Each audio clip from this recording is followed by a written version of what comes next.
Welcome back, everyone, to Delta Y. This week we'll be talking about Research into Permian mass extinction events that combine ocean models, animal metabolism, and fossil records. a study that unlocks the full potential of graphene, Better bandages that promote powerful healing through electrical shocks. how a snowflake can teach us about how cancer spreads in regards to fractals. And an interesting Bart Simpson event that happened in Germany. I'm Grayson. This is Josh, and welcome to Delta Y.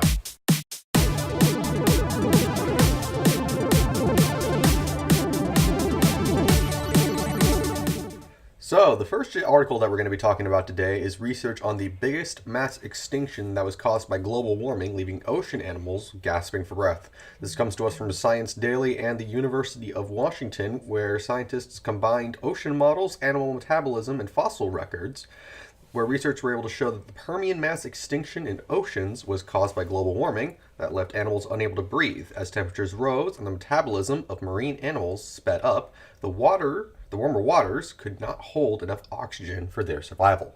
And this is really interesting to me. This was during the Great Dying, millions of years ago. But as I read this, you read about how it warmed the oceans, and you think about what we're doing to our oceans today. It's like, well, are we going to reduce or increase the temperatures of our oceans enough to the point at which oxygen content in them isn't enough for sea life?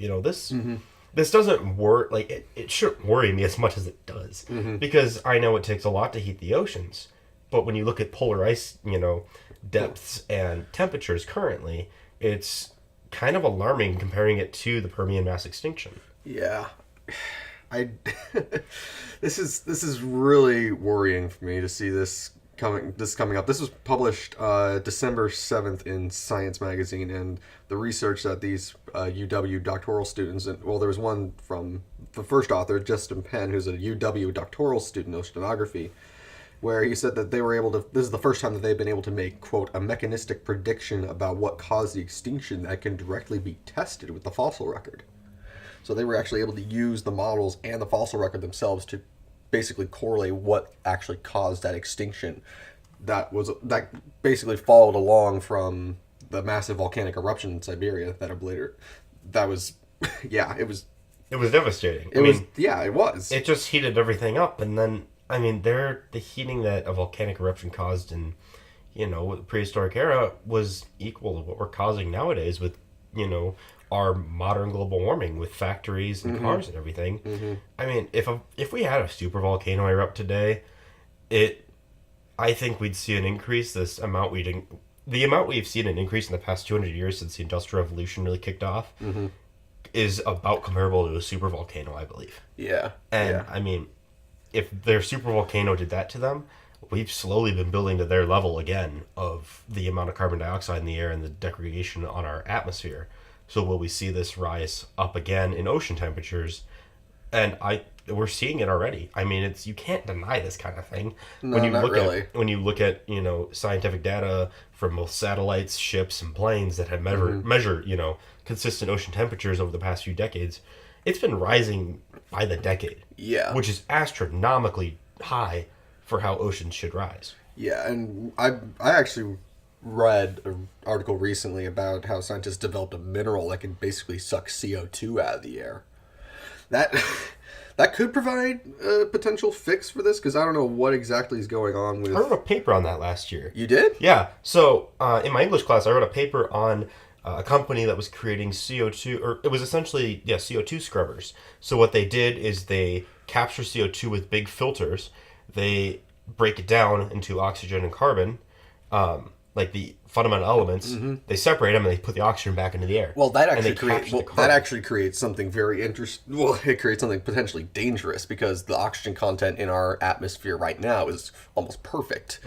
If we added, I think, what is it, like 3 to 5% more oxygen into our atmosphere, that could be very dangerous in the fact that it could just have one spark from a lightning strike and it could ignite everything. I can't even speak today. Those California wildfires that you'd be seeing would be on a much bigger scale. Those would be possibly setting the sand on fire in Arizona. Yeah. The amount of oxygen that we need right now. Well, I think the difference between what you were talking about with your paper and what I was reading on this mineral is that it only sucks out CO2. It doesn't generate carbon and oxygen in the process. It just traps the CO2, kind of like how some drugs are able to capture heavy metals. And this company, like when I was reading it, they weren't actually releasing their oxygen back in the atmosphere at this point. They were collecting everything.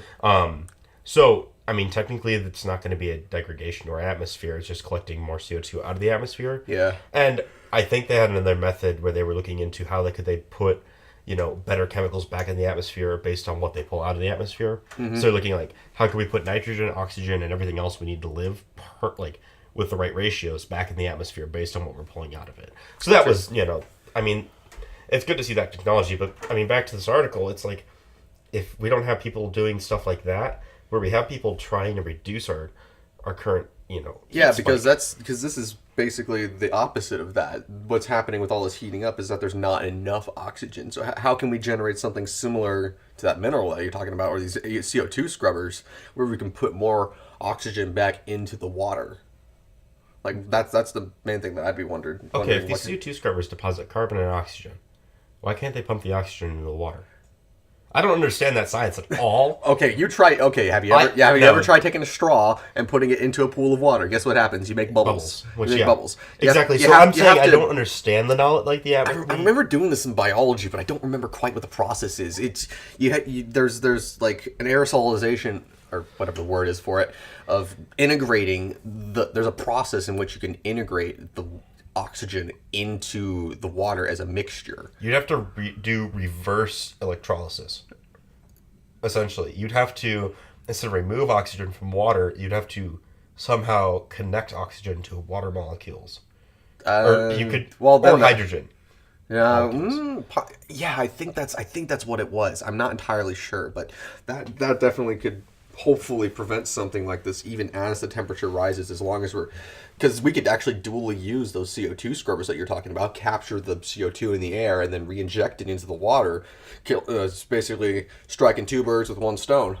And it was just like a whole nother thing of, how can we as a species work together to, just better ourselves and create less issues. But, yeah, seeing this is a little just concerning, I think. Yeah, well, hey, solar panels and wind power and all that, hydropower, geothermal, we'll get there eventually. I know, it's just going to take time is the thing. Yeah, hopefully we don't turn into Venus by then. But anyway, that'll be interesting to see. You want to talk about our next article? Absolutely. So this next article is from RMIT University, and it was a study to unlock, how graphene could be used in more uses than, traditional just uses that we've found for it. What kind of uses? What kind of uses? You said that twice. I know. So it was a transformative metal in 2010. Like, they were hailing it for everything it could do for flexible electronics, more powerful computers and solar panels, water filters, everything. And I've seen it in physical form too, mixed with other materials to create super flexible yet really strong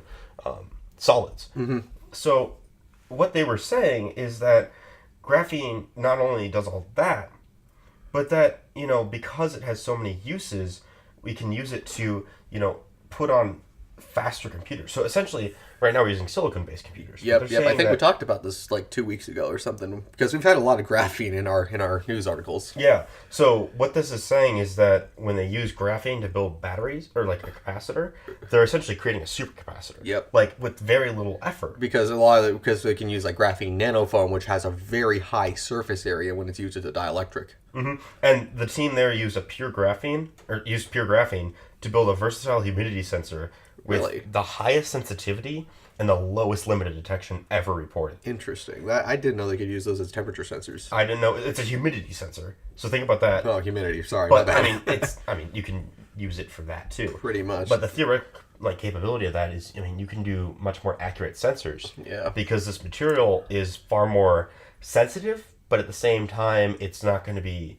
The thing is, just sensitivity is there.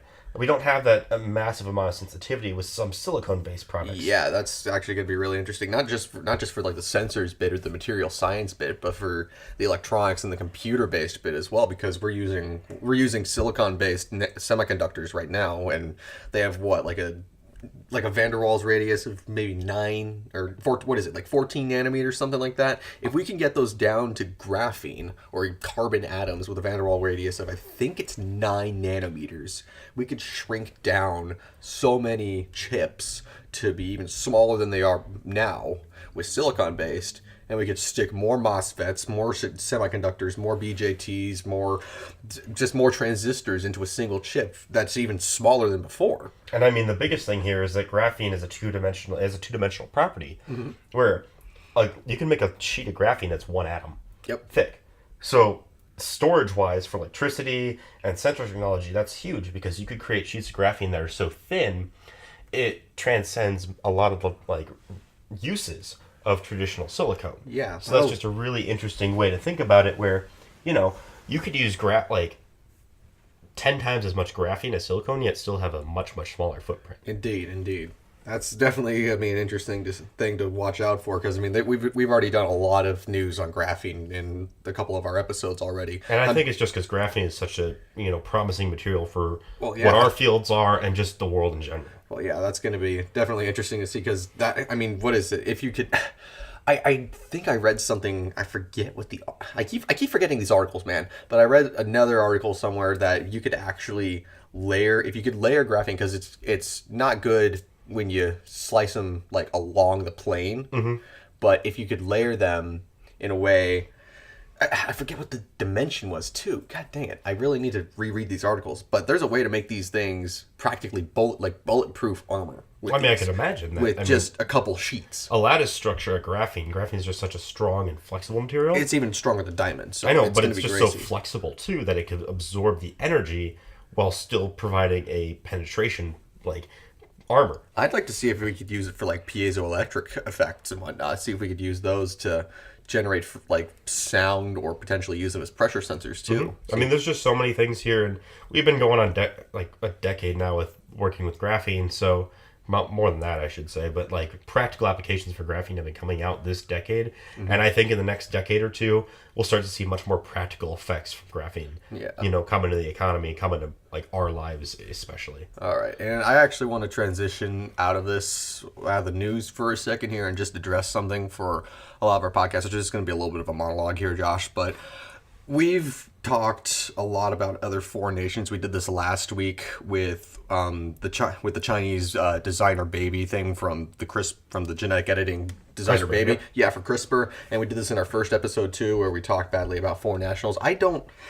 I really apologize for something like that. Science should be a universal effort. We shouldn't be trying to get at each other's throats. We shouldn't be trying to say, "Oh, this person did something bad for science.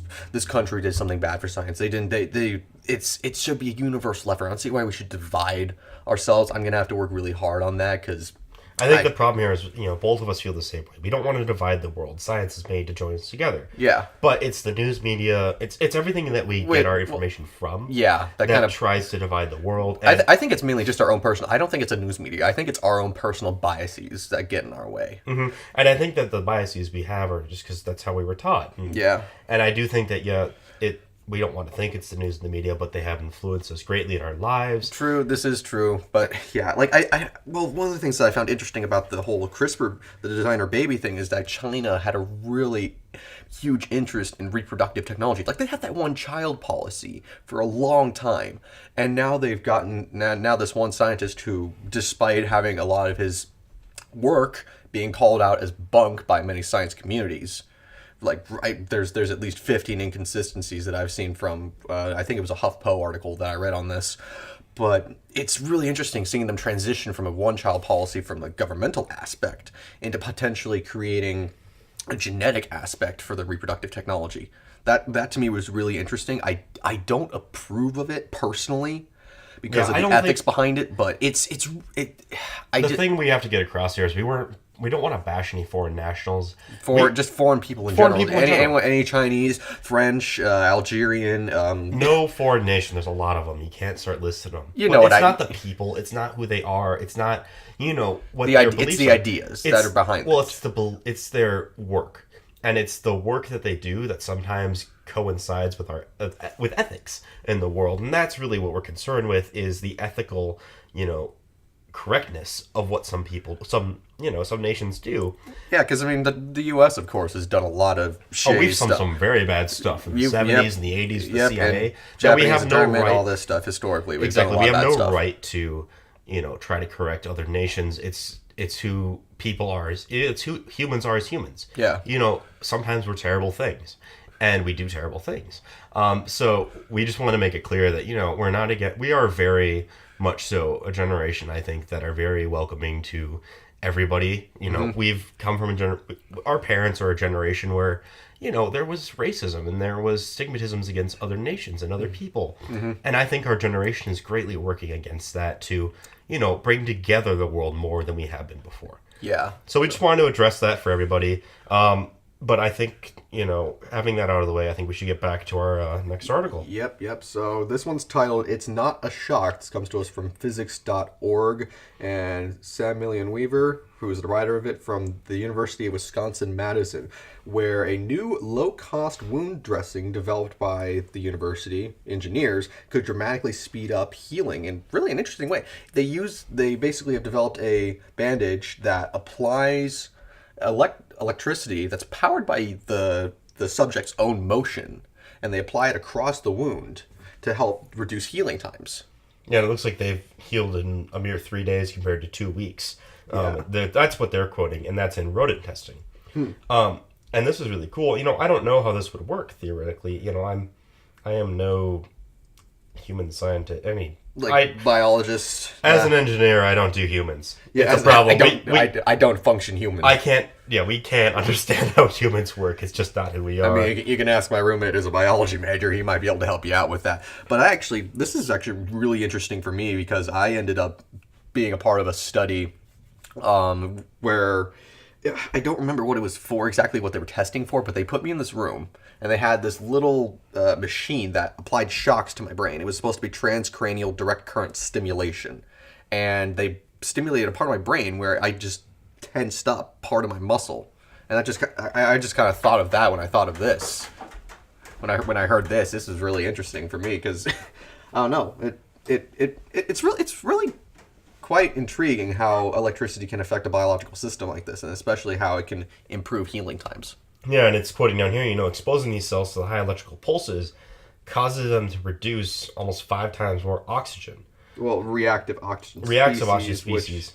Which is, let's see, what is this? This, I actually don't know what this is, actually. I think what it is essentially you're creating a more likely zone underneath this bandage where your body can function a little bit better in terms of your immune system so that your immune system can work faster in a more oxygen-rich environment. And, these electrical pulses are driving your body to create more oxygen in that zone, and that excessive oxygen will help heal your body much better than, a traditional just sticking a bandage on it. Or actually, at a traditional bandage, you're just depriving that area of oxygen. You're depriving because that's what I've always heard is, hey, let the wound breathe for a little bit. Make sure that it gets enough oxygen to start healing.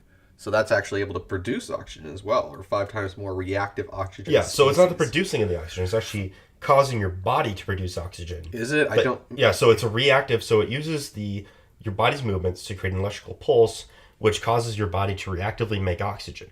And because of that oxygen is used by your immune system to help close that wound. Using it's supposed to promote what's called fibroblasts, which is a type of cell that's helped used in healing certain I guess lacerations. Mm-hmm. Yep. And I mean, this will be interesting because they're quoting at the bottom of this article that it shouldn't cost much more than a regular bandage. Now, in a scientist's eyes, not costing much more can be costing a lot more in the average consumer's eyes. So we'll have to see, how much this actually is. But they're saying it's simple and convenient to fabricate. So I'd imagine it isn't exactly a hard material to come by or a hard process to go through. Yeah. I mean, we can worry about the economics of this later, but that's going to be really interesting to see if this ever comes out on a consumer market. And I just see so many uses for this in terms of, disaster relief, first aid kits, Yeah. As a former Boy Scout, I could see this where in first aid training we always learned, how to dress a wound, how to do this, how to tie a tourniquet if it got too bad. But with this, you would be eliminating a lot of problems you would have with, infection, because if you can seal the area up as it creates its own oxygen, so you don't have to worry about infection. Well, of course, you got to cauterize the wound first. Exactly. To make sure that it doesn't. Because I think the electrodes might be it depends on where they're placed on the wound, probably, and how they're placed. True. It's a lot of factors that this article doesn't go into about, and we don't know the details of it, but just the idea behind it. Yeah, that's really cool. All right, you want to talk about our next article? Absolutely. So from one health thing to another, a little more research into fractals by the University of Southern California could explain, how snowflakes, lightning, coastline of Britain are all related to the new drugs we could use for cancer. So this comes to us from Science Daily, and remember, we're going to be posting all these links in the description of our videos, both on YouTube and on SoundCloud. If you guys want to comment, like, and subscribe to these channels, we'll make sure you never miss another episode. So, if you guys don't know about fractals, and I imagine a lot of you do, they're a naturally occurring randomness. So, trees, rivers, coastlines, mountains, the coastline of Britain, especially, Is a really it's good a example. fractal. And they're rated in terms of dimensions, a 1.2, 1.5. It's how complex these repetitions of pattern are in a random order. Mm-hmm. And so, traditional patterns to diagnose and create a cancer drug, they aren't exact because they don't predict the randomness of cancer drugs or cancer cells. Yeah. And so this new method of using a fractal would constantly change and adapt to how the cancer cells work, but this would set out to kill them. And so what it does is it will use a mathematical model to see how gene regulatory networks work, and then it'll create a fractal based off the dimension fractal needed to see how the genes are working in order to create a drug that would be able to counter that. See, I always think of like fractals as being like a graphical representation of this, but I remember you can always use this as a model as well, and a numerical model to try and model this. Exactly. Everything can be a fractal. It's not a visual thing all the time. No. I mean, you can have fractal sound, fractal smells, fractal everything. Smells. Well, I actually don't know how that worked. That was me spitballing things. Don't take that seriously. But I'm saying, like, anything in the world can be explained with a fractal if you think about it hard enough. Not man-made things necessarily, but most of nature is explained through fractals, scientists have found out. And so this is just another thing of us finding out that if we can, decode certain cancers with fractals, we could create drugs that go against them in that exact pattern to kind of lock and key them and stop them from multiplying. So this could be really useful, to kind of move away from possibly using so much chemotherapy and move towards more of it's a DNA program to see how we could fit into the DNA, in this using fractals to find that pattern we need to kind of close off the cancer cell. So it's more like a targeted approach than using a generalized chemotherapy or radiation therapy. Exactly. It's just a mathematical equation that'll see how the cancer cell is grown and then predict how to stop it. Yeah, see, I actually don't know in here if it states in here if it takes into account like how many like stage 1, 2, 3, or 4, like how close it gets to being metastatic, and I haven't going to read other systems. in this article. I never saw if they actually did that. I might have missed it, but I didn't see that being mentioned at all either. Yeah, that's probably going to be in the paper. That I'll have to make a note to read this one later. This one seems really interesting. Mm-hmm. Definitely. You want to cover that last little fun article we found? Oh, jeez. So, in Germany, a 10-year-old blows up school toilet with an illegal firecracker. I think he got inspiration from Bart Simpson. That's a very powerful firecracker. Yeah, Does it say? Okay, so a How much 10-year-old gunpowder was student in western German city of Duisburg caused serious damage at his elementary school on Friday morning when he used an extremely powerful firecracker. I'm going to imagine blow up them the toilet. by extremely powerful, they mean like multiple M80s, which are illegal in the States, too, to get M80s. Or, I shouldn't say illegal, it's very hard to get M80s.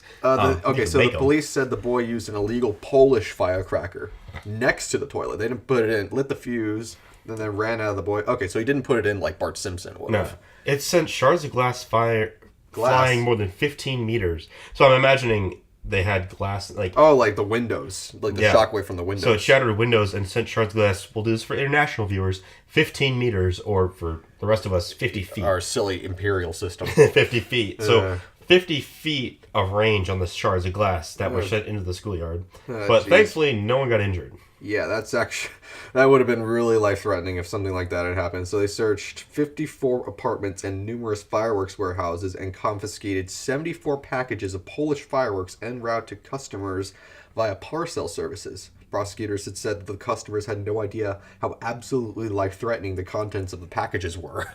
Poland knows how to party. I like that. Oh, Poland knows how to party. I mean, if you're making firecrackers that can blow up a toilet by sitting next to it, not from a shockwave within the water inside of it, that's impressive. That's a big piece of, Not really, explosives. because toilets are ceramics, man. Those can be those are fairly brittle. But normally, like how Bart Simpson does it and how you see it in YouTube videos when people blow up toilets, is when they drop a firecracker or something inside the water, the shock wave and the compression of the explosion is what shatters the bowl, because the bowl can't resonate that frequency. Yeah, that plus water's an incompressible fluid, so it does it at a much better rate than Exactly. if it was through air. But looking at this picture, I mean, first off, this picture looks gross. But the toilet is just completely shattered. And obviously, I'm imagining this looks like an older bathroom, so I'm imagining these are older toilets. It is in Germany. Yeah. In a smaller town. So this is, I mean, first off, this was on a Friday, so this kid knows how to start a weekend.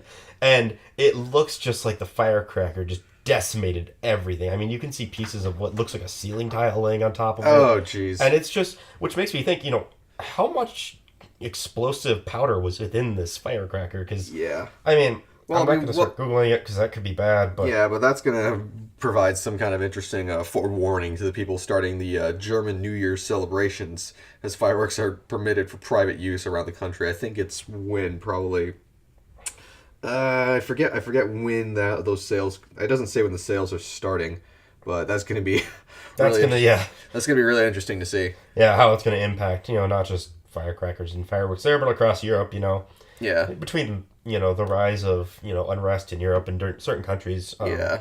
Specifically, we've seen, just demonstrations across Europe about just random things, but this could be... Well, not random things, but I don't want to I shouldn't say random things. I should say just there's very I don't want to get too political here, but there's a reason for a lot of these protests. Yeah, but, I mean, this is this going to impact, some protesters like to throw, firecrackers and smoke bombs and stuff. Yeah. So this could definitely impact, what you can buy. But anyway, it's definitely a funny one to read, Yeah. A 10-year-old boy blowing up a school toilet. Yeah. And I'm sure he had some idea of what he was doing, but he probably didn't have the right idea. Like, he didn't know. I honestly... At the age of 10, you have no regard for danger. This honestly seems like he got the idea from Bart Simpson. I'm just going to say it. This seems like a Bart Simpson moment. Mm-hmm. Definitely. So, I mean, interesting way to end your week in Germany. And interesting way to end the podcast, too. Definitely. I mean, it's a funny one. But we hope you enjoyed, and we hope that, you guys keep an open mind about everything. And, we would like to reinforce what we said. We believe that science is an international thing. Science and engineering are both international things that we have to embrace together, to work through humanitarian issues. So we're trying not to divide, basically. Exactly. And we want to just stress that, if we ever seem like we've been, trying to divide people or, please, if we are trying to divide people, please comment and let us know of that. Yeah, really. Let us know of our mistakes, because we can't personally tell our own mistakes when we listen to ourselves, mostly because I don't like listening to myself. I sound terrible, I think. Oh gosh, is that what you're thinking every single time when you're editing the podcast? Oh, don't get me started when I edit the podcast. It's not fun. Oh jeez, yeah. It's not hard. It's just not fun to sit there and listen to myself talk. That's the only reason this whole thing was said, because I was listening to the past couple of podcasts and I'm like, oh wow, we really we were really, we were really critical of other countries. Yep. So anyway, we hope you enjoyed. As always, I'm Grayson. You can go. I'm Josh. I'm Grayson. And this is Delta Y. Stay creative, and we will see y'all next time.